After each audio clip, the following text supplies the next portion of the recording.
Hi, I'm Pranamya and you're watching Pages of the Globe.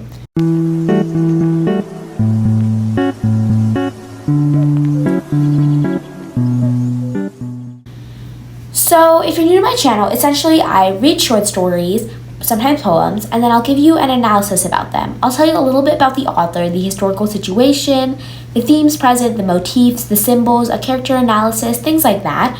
And I'll tell you just about the main message of the story and how we can apply it to today. The short story that I will be reading to you today is called The Student by Anton Chekhov. Now, I've already talked a lot about Anton Chekhov on my channel before, so for that reason, I don't want to give you a background on him. If you want, you can always just check out any of my other videos. I just recently uploaded a video that is by him, so you can just check that out. But I'm just going to tell you a little bit about the story. So the story is about this young man named Ivan, who is a student, and he's walking home on Good Friday evening. It's very, very cold. So he stops by this fire where he sees these two widows, Vasily and her daughter. They have a little bit of strange names because they are Russian. So, anyway, he's having a conversation with them, and he tells them the story about Peter's denial of Jesus in the biblical story.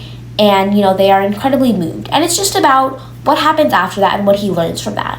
I want to be clear, the story is not Chekhov, preaching about some type of biblical story. It's more just about his idea, his belief about the shared human experience and human connection. And you'll see in my analysis, I actually connect this with a piece of literature that I have connected with so many times. It's a movie. It's called The Call of the Wild. And you've probably, if you've ever watched this channel, you've probably heard me reference it. But without further ado, let's get on with the video. Remember to like, share, subscribe, and please comment down below which short story you would like me to read. If you guys ever comment down a short story or a book you want me to read, I will read it. I will give you a review about every single thing. I can help you if you need, help on like a school assignment, or if you just want to, learn about the meaning for your own personal enjoyment. Please comment down below. I will give you a proper analysis about it. I will try my best to explain it to you. And yeah, that is it for the introduction. Let's get on with the rest of the video. The Student by Anton Chekhov. At first the weather was fine and still. The thrushes were calling, and in the swamps close by something alive droned pitifully with a sound like blowing into an empty bottle. A snipe flew by, and the shot aimed at it rang out with a gay, resounding note into the spring air. But when it began to get dark in the forest, a cold, penetrating wind blew inappropriately from the east, and everything sank into silence. Needles of ice stretched across the pools, and it felt cheerless, remote, and lonely in the forest. There was a whiff of winter. Ivan Velikovsky, the son of a Sakardasin and a student of the clerical academy, returning home from shooting, kept walking on the path by the waterlogged meadows. His fingers were numb and his face was burning with the wind. It seemed to him that the cold had suddenly come on and had destroyed the order of harmony of things, that nature itself felt ill at ease, and that was why the evening darkness was falling more rapidly than usual. All around it was deserted and peculiarly gloomy. The only light was one gleaming in the windows, gardens near the river. The village, over 3 miles away, and everything in the distance all round, was plunged into the cold evening mist. The student remembered that, as he left the house, his mother was sitting barefoot on the floor in the entryway, cleaning the samovar, while his father lay on the stove coughing. As it was Good Friday, nothing had been cooked, and the student had been terribly hungry. And now, shrinking from the cold, he thought that just such a wind had blown in the days of Rurik, and in the time of Ivan the Terrible and Peter, and in their time, there had been just the same desperate poverty and hunger, the same thatched roofs with holes in them, ignorance, misery, the same desolation around, the same darkness, the same feeling of oppression. All these had existed, did exist, and would exist, and the lapse of 1,000 years would make life no better. And he did not want to go home. The gardens were called the Widows' because they were kept by two widows, mother and daughter. A campfire was burning brightly with a crackling sound, throwing light far around the plowed earth. The widow, Vasilisa, a tall, fat old woman in a man's coat, was standing by and looking thoughtfully into the fire. Her daughter, Lucaria, a little pockmarked woman with a stupid-looking face, was sitting on the ground washing a cauldron and spoons. Apparently, they had just had supper. There was a sound of men's voices. It was the laborers watering their horses at the river. "Here you have Winter back again," said the student, going up to the campfire. "Good evening." Vasilisa started, but at once recognized him and smiled cordially. "I did not know you. God bless you," she said. "You'll be rich." They talked. Vasilisa, a woman of experience who had been in service with the gentry, first as a wet nurse, afterwards as a children's nurse, expressed herself with refinement, and a soft, sedate smile never left her face. Her daughter, Lucaria, a village peasant woman who had been beaten by her husband, simply screwed her eyes at the student and said nothing, and she had a strange expression, like that of a deaf mule. "Ah, just such a fire that the Apostle Peter warmed himself," said the student, stretching out his hands to the fire. "So it must have been cold then, too. What a terrible night it must have been, Granny, an utterly dismal long night." He looked round at the darkness and shook his head abruptly and asked, "No doubt you've heard of the reading of the 12 apostles?" "Yes, I have," answered Vasilisa. "If you remember, at the Last Supper, Peter said to Jesus, 'I am ready to go with thee into the darkness and unto death.' And our Lord answered him thus, 'I say unto thee, Peter, before the cock croweth, thou wilt have denied me thrice.'" After the supper, Jesus went through the agony of death in the garden and prayed. And poor Peter was weary in spirit and faint. His eyelids were heavy, and he could not struggle against sleep. He fell asleep. Then you heard how Judas the same night kissed Jesus and betrayed him to his tormentors. They took him bound to the high priest and beat him, while Peter, exhausted, worn out with misery and alarm, hardly awake, feeling that something awful was just going to happen on earth, followed behind. He loved Jesus passionately, intensely, and now he saw from far off how he was beaten. Lucaria left the spoons and fixed an immovable stare upon the student. "They came to the high priest," he went on. "They began to question Jesus, and meantime the laborers made a fire in the yard, as it was cold, and warmed themselves. Peter, too, stood with them near the fire and warmed himself as I am doing. A woman, seeing him, said he was with Jesus too. That is as much as to say that he too should have been taken to be questioned. And all the laborers that were standing near the fire must have looked at him sourly and suspiciously at him, because he was confused and said, 'I don't know him.' A little while after, again, someone recognized him as one of Jesus' disciples and said, 'Thou too art,' while after, 'Thou too art one of them.' But again he denied it. And for the third time someone turned to him. 'Why, did I not see thee with him in the garden today?' For the third time he denied it, and immediately after that time the cock crowed, and Peter, looking afar off at Jesus, remembered the words he had said to him in the evening. He remembered, he came to himself, went out the yard, and wept bitterly. Bitterly in the gospel it is written. He went out and wept bitterly. I imagine it, the still, dark garden, and in the stillness faintly audible, smothered sobbing. The student sighed and sank into thought. Still smiling, Vasilisa suddenly gave a gulp. Big tears flowed freely down her cheeks, and she screened her face from the fire with her sleeve as though ashamed of her tears, and Lucaria, staring immovably at the student, flushed crimson, and her expression became strained and heavy like that of someone enduring intense pain. The laborers came back from the river, and one of them, riding a horse, was quite near, and the light from the fire quivered upon him. The student said good night to the widows and went on, and again the darkness was about him, and his fingers began to numb. A cruel wind was blowing. Winter had really come back, and it did not feel as though Easter would be the day after tomorrow. Now the student was thinking about Vasilisa. Since she had shed tears, all that had happened to Peter the night before the crucifixion must have had some relation to her. He looked round.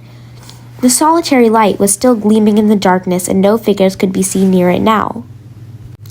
The student thought again that if Vasilisa had shed tears and her daughter had been troubled, it was evident that he had just been telling them about which had happened 19 centuries ago had a relation to the present, to both women, to the desolate village, to himself, and to all people.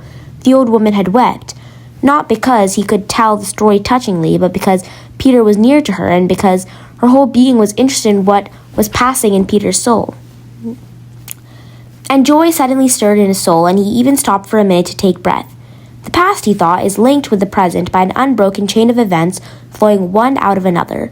And it seemed to him that he had just seen both ends of that chain, that when he touched one end the other quivered. When he crossed the river by the ferry boat and afterwards mounting the hill, looked at the village and towards the west, where the cold crimson sunset lay a narrow streak of light, he thought that the truth and beauty which had guided human life there in the garden and in the yard of the high priest had continued without interruption to this day, and had evidently always been the chief thing in human life, and in all earthly life indeed, and the feeling of youth, health, and vigor, he was only 22, and the inexpressible, sweet expectation of happiness and of unknown, mysterious happiness took possession of him little by little, and life seemed to him enchanting, marvelous, and full of lofty meaning. The end. So that was Anton Chekhov's The Student. This is a short story about a young seminary student, Ivan Veloscopy, who has this very profound interaction with these two widows by a fire on a very cold evening. And the story kind of explores themes of faith, history, and suffering, and just how we are all connected and the human experience. It is actually considered one of Chekhov's most perfect short stories. So what is happening in this story, right? It's this cold Good Friday evening it's a Good Friday evening. This Ivan, he's walking home, and it's it's a very desolate landscape, and he's just reflecting on how nature and human life seem equally miserable. He comes upon this fire where these two widows, Vasilisa and her daughter, Lucaria, are warming themselves up. And so he stops to chat, and he's telling them the story of Peter's denial of Jesus, which is this biblical episode that he knows well. And to his surprise, the story really moves these women emotionally. The mom is literally crying. And so as he walks away, he's struck by this realization that human experiences, including spiritual, emotional, whatever you may want to call it, these are all linked across time, and he feels this overwhelming sense of joy and purpose. So first of all, I want to talk about the interconnectedness of the human experience. So in the beginning, the story feels very cold, it's very detached. But then, after he tells the story and sees how it affects the widows, he has this revelation that the past isn't dead. It resonates, in the present. And the emotion that these widows are feeling connects them directly to the pain that Peter had centuries upon centuries ago. Also, Ivan's, story about Peter's denial is a turning point not only for him, but we're assuming it's also a turning point for the widows, because they are visibly moved. And Ivan is also undergoing something. He has his own type of spiritual awakening, because by the end he feels that things like truth and beauty, these are present in life, and they're through meaningful human connections. And some readers, I saw that when I was searching this story up, some readers kind of interpret this as Chekhov's subtle affirmation of faith, not necessarily in some type of organized religion, but just in human empathy and shared truth, shared emotional truth. And I have to say, I think I would agree with that take truly. There's also a powerful role of storytelling here, right? Because these words are being passed from one person to another throughout these centuries, because this is a very old story, right? And it's been told for centuries now, and it's still able to incite such strong emotions. Ivan, when he was telling the story, he didn't really plan to like inspire anyone, but the story he tells still manages to stir something ancient. I think the story isn't necessarily commenting on that, like how that specific story is just so important. I think it's more of just how, like, by bringing someone to tears, by sharing such a powerful story. And again, like, I want to be clear about this. I truly do not believe that the purpose of this short story was to say, Peter's denial of Jesus is a very like emotional story, and it's very like faith-based story, whatever it may be, because that can be true, but that's not the purpose of this short story. That's not what Chekhov is trying to say. I think he's trying to say that when we have experiences with other humans, and we have we manage to incite some type of emotional response, that is where we find true, like, shared truth. That is where we find true emotional, that's where we find empathy, whatever it may be. And there's this clear contrast between the beginning of the story, which begins with like gloom. Ivan feels like life is just always miserable, but then by the end he feels very happy. He is like very joyful. And so this shift it's not, I don't think it's subtle at all, because it really shows that just how like hope and meaning can emerge in such bleak times, just like that, in like a second, through such small human interactions. There's also a little bit of symbolism of the fire, right? Because the fire that these women are warming themselves up with is like a symbol of comfort and storytelling, right? If you think about a fire, I feel like the first thing that I think of is like sitting around a campfire and sharing stories, or perhaps like in the olden times, travelers would come by the fire, meet each other, share their experiences. And so I feel like a fire can truly represent like human connection. And so Ivan's voice is similarly like a type of warmth that is shielding them from the cold of, I just guess, life.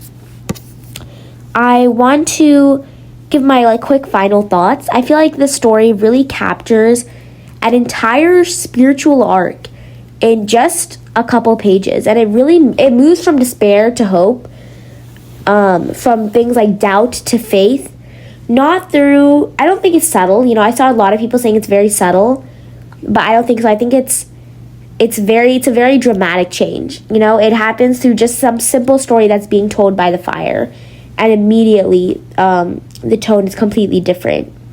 Again, I want to say, I do not think Chekhov's purpose for writing the story was to preach. I think it was just to show that there is a very strong power in human connection and storytelling, and it gives our life meaning. Something that I want to connect this to is this film that was, and I've talked about this before, it was released in 2007. It's called Into the Wild, and it's an adaptation of this nonfiction book written by John Krakauer, and it tells the story of this man named Christopher McCandless, who is this man who hiked across like North America into Alaska in the early 1990s. And so essentially what happens is it starts off and it's about this man, McCandless, and he has just graduated with high honors from Emory University, which is a very good university. But he's not very happy with modern society, especially after discovering that he and his sister were born out of wedlock. So he destroys all of his credit cards and like identification. He donates all of his savings to Oxfam, which is like this British founded confederation of 21 independent NGOs focusing on the alleviation of global poverty. I just read the Wikipedia description. But he essentially sets out on this cross-country drive to experience life in the wilderness. He doesn't tell his parents or his sister what he's doing or where he's going, and he doesn't contact them. And his parents are obviously incredibly anxious. So he goes through a lot of issues, you know. His car is caught in like this flash flood, and then he has to hitchhike. Then he finds this like hippie couple, and he helps them like rekindle their relationship. Then he works for this like contract harvesting company, but then he leaves after the owner is arrested for satellite privacy. Then he kayaks down the Colorado River, even though he wasn't supposed to, and his kayak is lost in this dust storm. Then he crosses back into the United States on foot, and he is unable to hitch a ride, so he has to jump on this freight train to LA.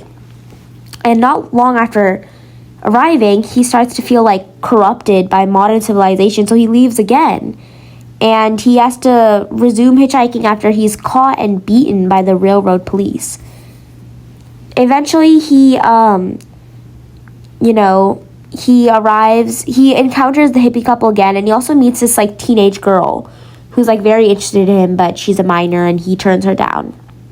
And he's trying to go to Alaska, so he continues to go through Alaska.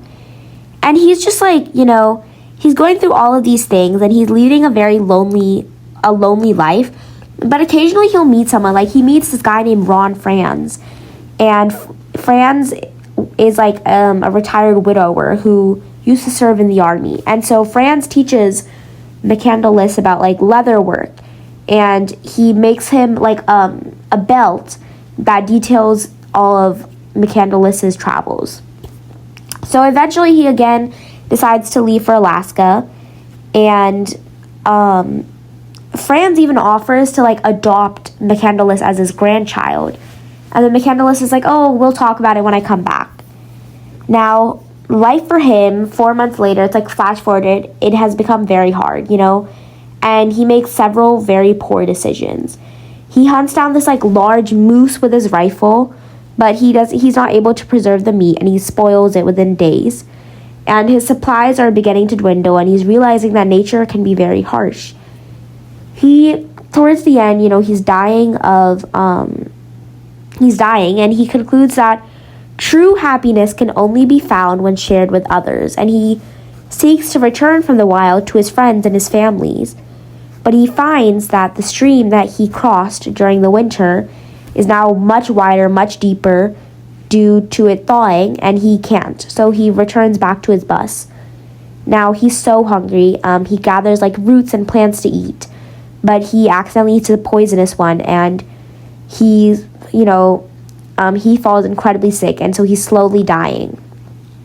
And as he's slowly dying, he's continuing to document his process of like self-realization, and he kind of imagines what it might have been like if he had managed to return to his family. And he writes a farewell note to the world and then crawls into his sleeping bag to die. And then 2 weeks later, these moose hunters find his body, and his sister returns to Virginia with her brother's ashes in her backpack.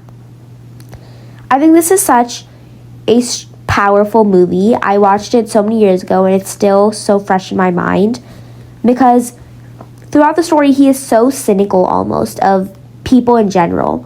But towards the end, as he is all alone and dying, he is truly realizing that he literally says true happiness can only be found when you're with others, when you're shared with others. And that is the true human experience, the shared human connection. And I feel like that is the most powerful thing. And I think that is what Chekhov's message was with this story. That is it for today. Remember to like, share, subscribe, and comment down below which short story you would like me to read next.